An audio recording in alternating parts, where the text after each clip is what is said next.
France के सफ़ीर के मामले पर आपका क्या स्टैंड है?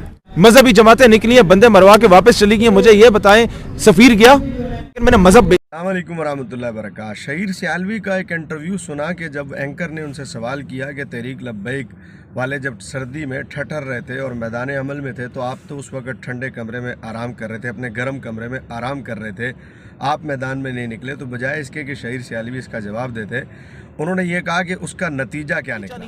गरीबों के बच्चे मरवाए नहीं है, पुलिस वालों पे गोलियां नहीं चलवाई। किसने बेचा है मजहब? आप किसकी तरफ इशारा कर रहे हैं? तो बात की बात थी, एंकर ने कहा कि वो मैदान अमल में तो आए, फिर उसने कहा कि इसका नतीजा क्या निकला। गोया कि एंकर के सवाल का जवाब नहीं दिया, और जब दिया तो ये जवाब दिया कि सिवाय इसके और क्या हुआ कि वो बच्चे मरवा कर लोगों के वापस आ गए, मैंने लोगों के बच्चों को नहीं मरवाया।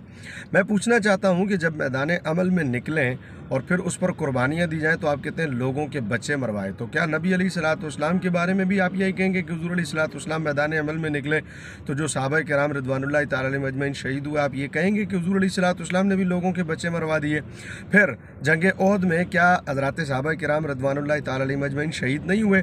तो क्या जंग ओहद में इस्लामी मुसलमान मुजाहिदीन की शहादत के बाद रिज़ल्ट तो चूँकि उसके मुखालिफ आ गया था, तो क्या किसी साहबी ने या किसी शख्स ने हुज़ूर अलैहिस्सलाम को ये कहा कि हुज़ूर आपने बच्चे मरवा दिए? ये कितना गलत किस्म का एक इल्ज़ाम है कि जब आप मैदान अमल में निकलो और हुज़ूर के नाम पर लोग जानें कुर्बान करें तो लोग कहते हैं कि बच्चे मरवा दिए।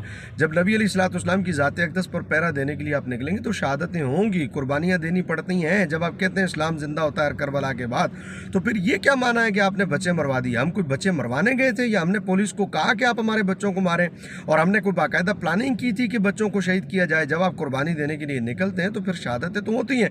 अगर ये रिज़ल्ट ये सोच लिया जाए कि जी हम निकले भी और हमें हो भी कुछ नहीं, हम निकले हमें शहीद भी ना किया जाए, हमें ज़ख्मी भी ना किया जाए, तो फिर कुर्बानी किस बात की, फिर मुजाहिदा किस बात का, फिर फ़ख्र किस बात का, फिर नामूस रिसालत सल्लल्लाहु अलैहि वसल्लम पर पहरा किस बात का?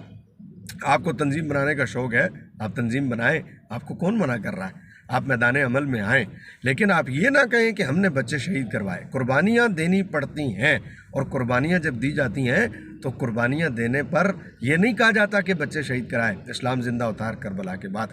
हम ना करते हैं तो इल्ज़ाम यह होता है जी करते कुछ नहीं है, किया तो जी बच्चे शहीद कराएं। अव्वल तो वैसे तहरीक लब्बैक को किसी के